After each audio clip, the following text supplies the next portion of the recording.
ज्या बैलाने त्याचं व त्याच्या मालकाचं नाव अख्ख्या महाराष्ट्रभर गाजवलं तो बैल म्हणजे सुंदर. तो जर एकदा घाटात उतरला तर भल्या भल्या बैलांच्या मालकांना घाम फोडायचा असा तो बैल होता. तो जर एकदा घाटात उतरला म्हणजे पहिला नंबर मारला म्हणजे मारला असा तो बैल होता. तो बैल होता रणजित निंबाळकर यांचा सुंदर नावाचा.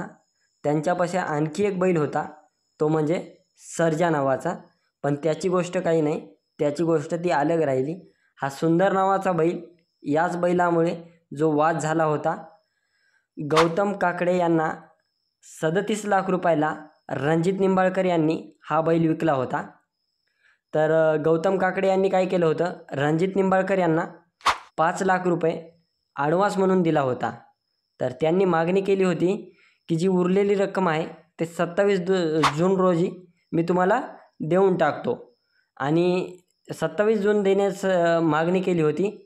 त्यानंतर रणजित निंबाळकर यांनी त्यांना फोन केला की माझी जी उर्वरित रक्कम आहे ती देऊन टाका.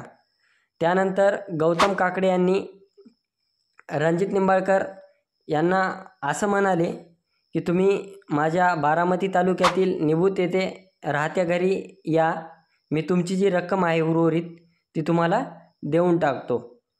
त्यानंतर रणजित निंबाळकर, त्यांची पत्नी आणि मुलगा आणि मुलगी हे बारामती तालुक्यातील निबूत येथे त्यांच्या राहत्या घरी गेले असता त्यांना एक बॉन्ड दिला आणि तुम्ही या बॉन्डवर सही करा म्हणले.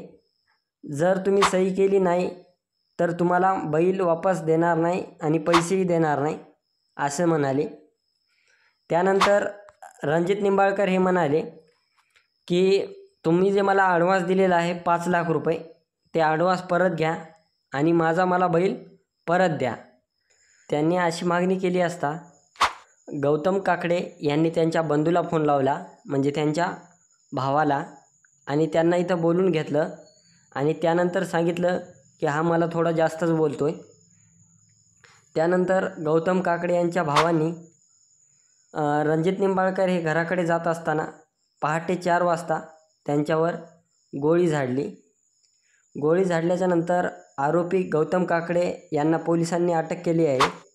रणजित निंबाळकर यांच्यावर गुरुवारी गोळीबार झाला. गोळी झाडल्यानंतर गौतम काकडे फरार झाला होता. शुक्रवारी पहाटे रणजित निंबाळकर यांना उपचारादरम्यान मृत्यू झाला असून गौतम काकडे यांना पोलिसांनी अटक केली आहे. तर गौतम काकडे यांना अटक केली आहे.